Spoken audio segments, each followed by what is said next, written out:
Welcome to today's episode of the Declutter Hub podcast, your channel for super easy, no-nonsense advice on how to declutter and organise your home. Please welcome your hosts, professional organisers Ingrid Jansen and Leslie Spellman.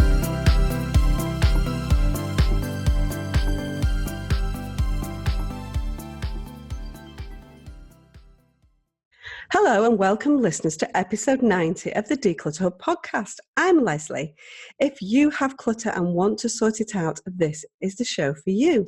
Now in today's episode, I'm talking to Lindsay Brown, the director and co-founder of a UK company, Access for Lofts. Now Lindsay and her husband Tim moved back to Devon 16 years ago after living a real corporate life in London for 15 years. And when they got to the new house, they were looking for someone to put a loft ladder so they could maximise the space in their loft. And they really struggled to find someone like who does that? Where would you go? What kind of builder would you use to do that kind of work? So this got them thinking about the fact there was a huge gap in the market for someone to do a professional job making a loft space accessible. And that's where the idea for Access for Lofts was born. So welcome to the podcast, Lindsay. Thank you so much. Thanks for having me. So I was really excited when we spoke to you a couple of weeks ago because as everybody knows, Ingrid and I love a loft. Now a loft can be an absolute nightmare or it can fix all the problems in your house. And so we have a strange relationship with lofts. We did a huge loft series where we went through everything from the emotions involved in putting stuff up in a loft to decluttering a loft, to organising it, to zoning it. And the one thing we talked a lot about was safety, accessibility, visibility, that kind of thing. And your company does exactly the kind of thing that we were talking about. And so we asked you to come on the podcast to talk about the possibilities at your end and what you find with people who embark on trying to enhance their lofts, shall we say. Now, I want to make it clear before we get started that we're not talking about a loft conversion here. So we're not talking about making a loft into a room. We're talking about making a loft into storage. So do you want to talk a little bit about that, Lindsay? Yeah. What does Access for Lofts actually do? Yeah, so basically we create amazing storage spaces in lofts. So we'll put in a loft ladder, loft hatch, board out an area of the loft, put in shelving, insulation if it's needed. The regulations state that you've got to have at least 270 mil in your loft these days, and that saves you money. But yeah, we like to say we're kind of in and out in a day, so it's definitely not a loft conversion. Depending on how much boarding we're doing, it might take us a couple of days, but vastly cheaper and so much more convenient to create that storage space. Yeah, if it's done well, it can be absolutely incredible. So what are the main reasons do you find that people come to you for a loft makeover? Let's call it a loft makeover, shall we? Oh, a loft makeover, I'm going to steal that. Generally, people probably use a room in their house or, they dump everything in their spare bedroom. And we're finding more now that they want to get that guest room back. They want, they may have children returning from university. They may just want to have family to stay. We get a lot of this at Christmas time. But generally, people use some room in their house to dump their clutter, things they don't know what to do with. And that's one of the main reasons. Also, we have people that are getting a bit older and don't feel safe clambering up into their loft in the way that they have done when they were slightly younger. So yeah, there are many reasons, but people just want to have somewhere they can store items that they don't need every day. It's going back to that thing that I was talking about before, really, Lindsay, isn't it? It's about visibility. And we talk about this all the time. We talk about visibility, which, in a nutshell means you want to be able to see where your stuff is easily when you go in there, and accessibility. And those things are often sadly lacking in lofts because it's awkward to get in there. And so how often do people just, that needs to go up into the loft, and they've got to move furniture to get in there. They've got to, until they just put it at the bottom of the loft ladder or in a room waiting to go up to the loft. Now, if you've got a decent loft ladder that's easy to pull down and easy to access, you've got a nice, honestly, the amount of times I've nearly killed myself trying to squash through a loft ladder with a box in tow. This is the thing, you're trying to carry a box up the loft ladder with a box. It's an absolute nightmare. So, and loft hatches from years ago were tiny, weren't they? But what you see now, of course, and I'm sure what you do, is you make nice, substantial loft hatches so that you can get yourself and and a box through the loft ladder at the same time. So those are the reasons why people come to you. So I suppose as houses kind of getting a little bit smaller these days, especially with new builds and things like that, aren't they? The storage isn't what it was, even though it looks like it when you buy it. It looks like it's incredible storage, and then you buy a new build and you're like, where's the storage in here? And so lofts are becoming more and more important, aren't they? So the really interesting thing for me is that you maximize that space and you can put in there storage. Do you want to explain a little bit about the type of storage that you put in there, Lindsay? Yeah, absolutely. So, I mean, obviously, going back to sort of the hatches and how small they used to be, in the new builds now, generally there's a loft hatch already there, standard size, and you can easily get your ladder and also a box and carry that up there. But we still, to this day, do a lot of Victorian properties where the hatch is really small. We've got to enlarge that to get it to a decent size. And so once we're up there, we can top up the insulation and place the boarding down. We don't put anything down straight onto the floor. It's always raised up because you don't want to compress your insulation. That's definitely a top tip. If you're doing it yourself, do not board straight on top of it because it will compress it and just make it, it just doesn't do its job properly. Oh, that's interesting to know. So if you're boarding on top of insulation, you've got to put some kind of little raisers in. Yeah, we call it a floating floor. In the new builds, we used a different product which distributes the weight, but in older houses, never go down straight on top of the insulation. You need to raise it up slightly. But yeah, once we're up there and we've got that boarding down, we also put in shelving, and that is an absolute godsend for lots of people because you're lifting stuff off the floor for a start, and it gives you that extra space. There's no point boarding into the eaves because you can't get anything in there anyway. So these shelves are, they literally fly off the shelves. They are really, really useful, and it's great because you can get a decent amount of boxes on there. You can stack things. Keeping that area that we've done of the boarding as clear as possible, so you can really, like you were saying, it can be visible. You know where your things are. It's life-changing for some people, really. I think it is life-changing. You see, this is the kind of decluttering geek in me, because I am super, super excited now about the thought of having bespoke shelving in a loft. Makes me so excited. I was saying to you before, Lindsay, wasn't I, that I think in all the years, and I've done a lot of lofts in my time, I don't think I've seen anything other than plastic boxes or a kind of makeshift shelving unit, which is perfectly fine. And depending on what that looks like, it can work really well. But the thought of taking it up to that next level and having shelves built in that you can actually use, and you can label those shelves, and you can, presumably they're all a really nice size to get the right boxes in. The inner decluttering geek is definitely getting excited about this one, Lindsay. And I only wish that I had a loft, and I don't, sadly, because as everybody knows, I changed my loft into a laundry room, so I do not have a loft space, sadly. But anyway, maybe it's worth me moving house to get some shelving in my loft or something. I think so. Yeah, definitely. So that gives us an idea of the kind of thing you do. So so normally when you work, then you're just boarding that central section, then is what you're saying, and you're kind of leaving off to the side. Now, one of the things that I find, I probably spend more time, maybe not more than you, Lindsay, but I probably spend more time in a loft than a lot of people. Because if I'm doing a loft declutter, I can be up there for several days, and not many people tend to do that. You tend to bob up and bob straight back down because it's not a nice place to be. And so one of the things that I find is that everything gets really, really dirty all the time in a loft. So do you have something that fixes that problem? Absolutely, yeah. We use what we call a breathable membrane, which goes sort of into the roof space, and it captures all that dust. Over time, you'll find that the felt that's used in the roof deteriorates. It's generally that's breaking down and causing the dust. It really brightens it up as well because, weirdly, it's white. But it does really brighten it up as well. So that captures any dust, depending on what you're storing up there. But generally, you don't want your boxes. Well, I certainly don't like the boxes when they're covered in the dust. You don't want to touch them, and you just see it as a dirty place to be storing things, really. So that's really popular now, as are the LED lights and everything, because you're obviously not scared of spiders, and neither am I, but a lot of people are. So having that bright space and being able to see exactly what you're doing will certainly make it a more attractive place to go and store your stuff, I think.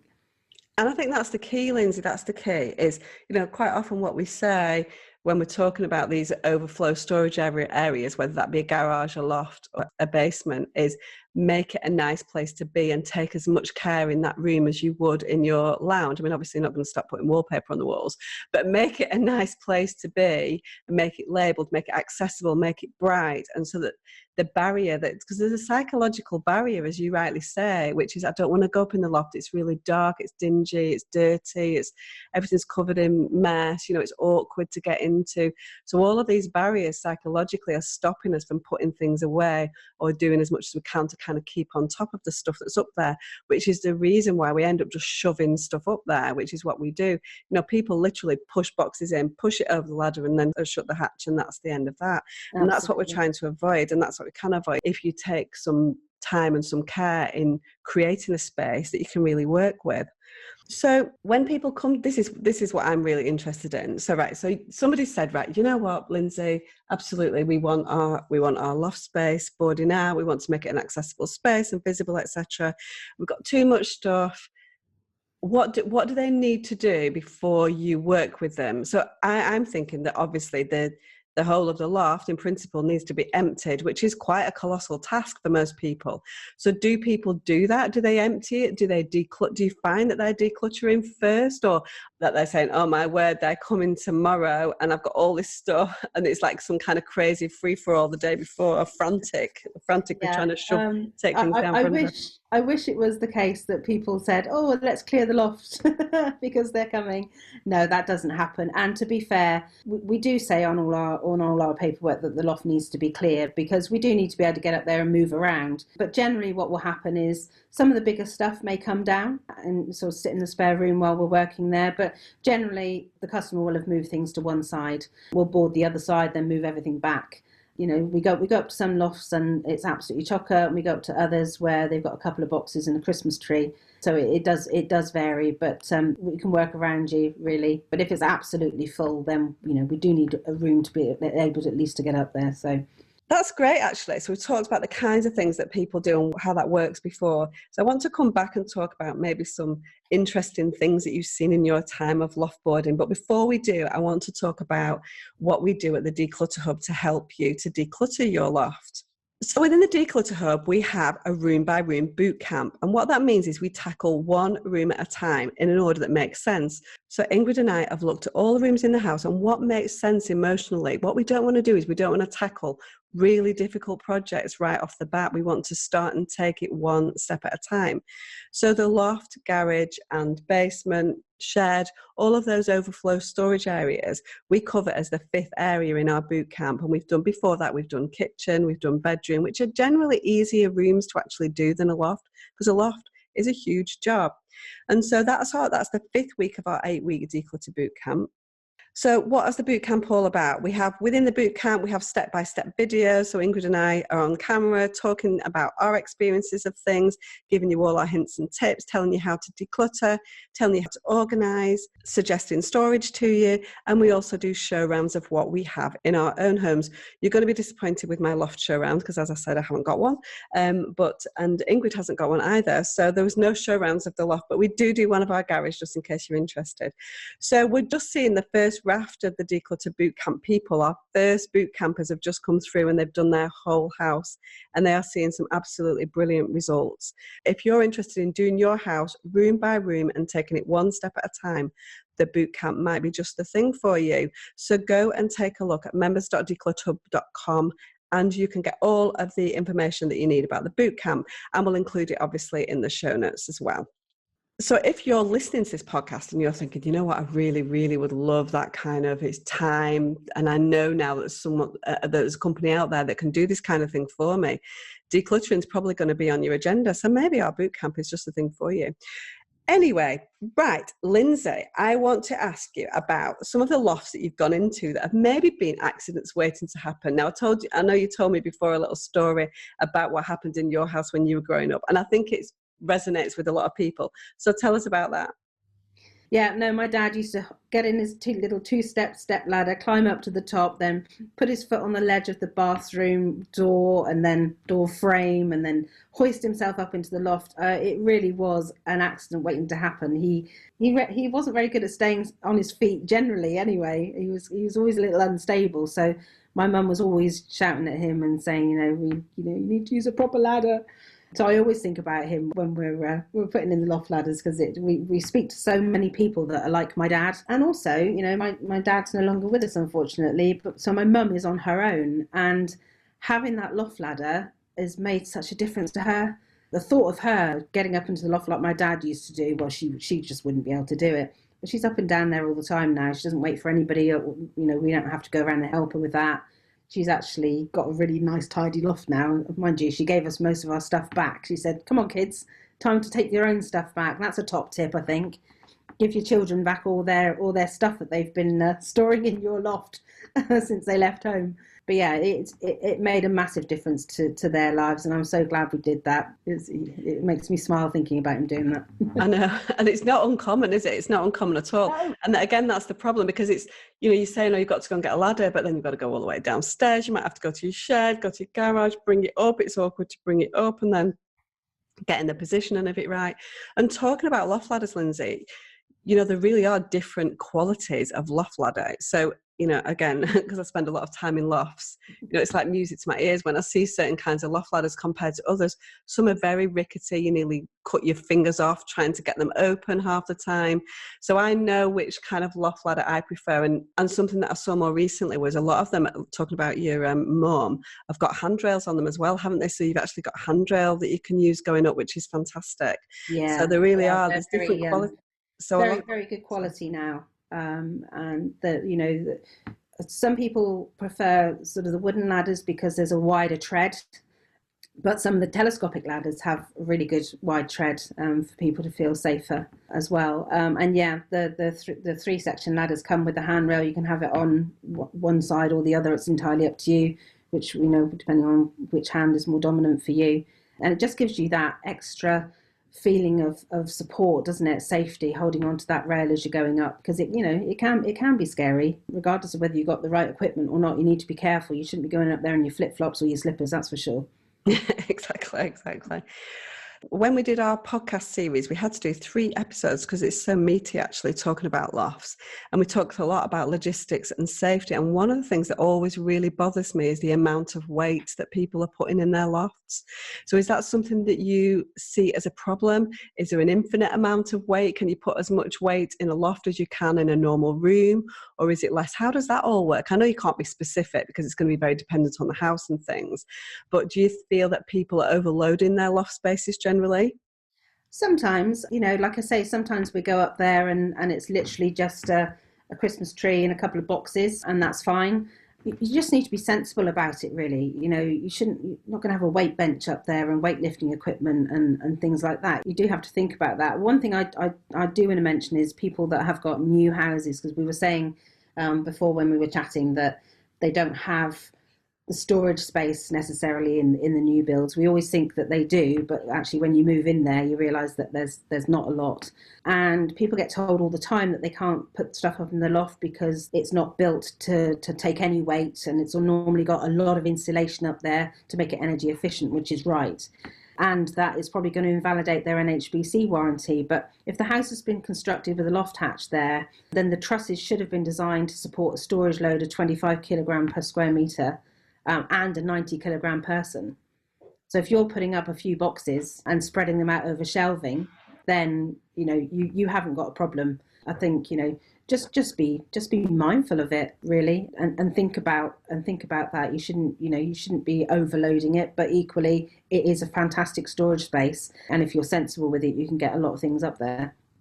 Definitely. I think that's really useful to know, actually, about the new builds and everything, because people will, if that's what they've been told, then people will go along with that. So that is a possibility, and that's something that you see within your work as well. Yeah, we also see because the new houses tend to come with nice garages, etc. We actually do a lot of boarding in garages as well. We don't necessarily need to make it as cosmetically beautiful, when it's in someone's garage, but you can put a ladder in and board out above in the trusses of the garage as well. So if you can't go in your loft, generally you can get some sort of extra storage in your garage too. And that's always really useful for things like top boxes on your car, isn't it? And like if people have got skis maybe and Absolutely. Camping stuff. Yeah, no, that's really useful to know as well. But if you've got one of those really tall garages, you mean, with sort of Yes. with a big peak. I don't know how to explain it, but I'm sure you know how to explain it in a technical way, but I don't. Right then. Well, I mean, I'm excited. As I say, I wish I had a loft so I could get it boarded up, but I don't. So I'm just going to have to work with what I've got. Now, Lindsay, people are going to be like, well, this all sounds really well and good, and I'd really, really love that, but I bet it's really expensive. So I know you can't tell us exactly how much it costs because it can depend very much on the loft space, the size of the loft, the amount of boarding, the type of ladder. There's loads of different things that are going to come into play. But give us an idea of what the range is or where it starts from or something like that, just so that people can see whether or not this is a possibility for them. I mean, yeah, I mean, you're right. We don't quote, we offer a free survey so that we can go around and really take a good look at the loft. And we do have that guarantee that if we haven't spotted it and we've started work and there's a problem, then you don't pay any more for it. That's the whole point of us doing a thorough survey when we first come round. But I mean, you're looking at, I would say, for a hatch and ladder, standard hatch and ladder, and a small amount of boarding, you'd get change out of £500. But it does depend exactly on what you want, and we have the 2-section ladders. They all come with a great guarantee. We offer a lifetime guarantee, but a lot of the ladders come with their own guarantee. So I would say, that even the cheaper options are a good ladder. So it does depend on your choice and whether you want lights and everything else up there. But I think people think it's going to be really, really expensive. But you're looking at less than £1,000 for a decent amount of boarding, hatch, ladder, light, insulation. It's definitely worth looking at it as an option, I would say. And you can also look at doing it yourself. It's not rocket science, but at the end of the day, it needs to be done professionally and properly because safety is an issue. I would say it's one of those jobs that I would definitely pay someone to do. Yeah, definitely. I think there's a lot that could go wrong if you don't know what you're doing. I think that's the problem, isn't it? It's not as simple as doing some basic DIY around your house unless you know what you're doing right and getting the boarding right and safety and getting the dimensions of the loft hatch and the ladder. There's quite a lot that you've got to think about, really. I mean, if I'm honest with you, Lindsay, that's much less than I would have thought it would be. And in my experience, certainly, that people are really struggling with storage or inaccessible storage. I think that would be, for a lot of people, if they could afford it, obviously, money well spent in terms of an enhancement to your house. It could, you said right at the beginning of the podcast, it could be life-changing. And it can, because that stuff can be very debilitating, and not being able to access it is just a constant frustration, and that's the point. And I know I'm in the world of clutter, and so there's other things in life that are life-changing, but in that clutter environment and, in terms of storage and making your house work for you, I certainly think that it would be worth the investment. So you're in the UK, Lindsay, you're a UK company. So when Tim and I moved to Devon and started up Access for Lofts, we were literally a local company, one-man band. But I come from a marketing background and I really saw the potential in this. So we decided to franchise the company. And now we've got 23 franchisees around the country covering about 34 territories. Some of them have bought extra territories. So we're looking for nationwide domination before we move on to the world. This podcast has not been about a sales pitch for Access for Lofts, although we would love you to use them, obviously, because it sounds like a great company. This is about the possibilities and opening your mind to the fact that something that you think might be quite difficult can really change things up in terms of the way that you store things at home. So you pretty much cover most of the UK, don't you, Lindsay? Yeah, from Scotland down to Plymouth. So well, that's pretty comprehensive. Pretty comprehensive there, Scotland to Plymouth. So listeners, I hope you've learned a lot today and that Lindsay's insights have been helpful for you. If you'd like to know more about Lindsay and Access for Lofts, we'll post a link to the website and her social media in the show notes for you. Now, I know, Lindsay, you said you were going to give us an information sheet that we can also post in the show notes that might be useful for some people. So what's that going to be about? Yeah, so that's our new house information sheet. So that's for people that are living in properties less than 10 years old that possibly have been told that they can't do anything in their loft because it'll invalidate their NHBC warranty, etc. So yeah, I'll pop that in there as well because it makes really good reading and puts people's mind at rest as well as about whether they can have that job done. Perfect. That's great. So thanks everyone for taking the time to listen today. If you want more tips and advice from Ingrid and I, you can find us in lots and lots of different places. We've got a fab supportive Facebook group called the Declutter Hub Community, which is a great starting point. We're on Instagram, Twitter and Facebook as well, and you can find us as at Declutter Hub. If you don't want to miss our next podcast, subscribe to the Declutter Hub podcast in your podcast player, and it will pop into your notifications each Friday. We've been asking for reviews too, which make a huge difference to us. So if you've enjoyed today or any of our other podcasts, we would love you to take a couple of minutes out of your day to leave us a review. Thanks so much for listening, and see you next time. Thanks for listening to this week's episode of the Declutter Hub podcast. Check out declutterhub.com for more inspiration, and don't forget to tune in next week.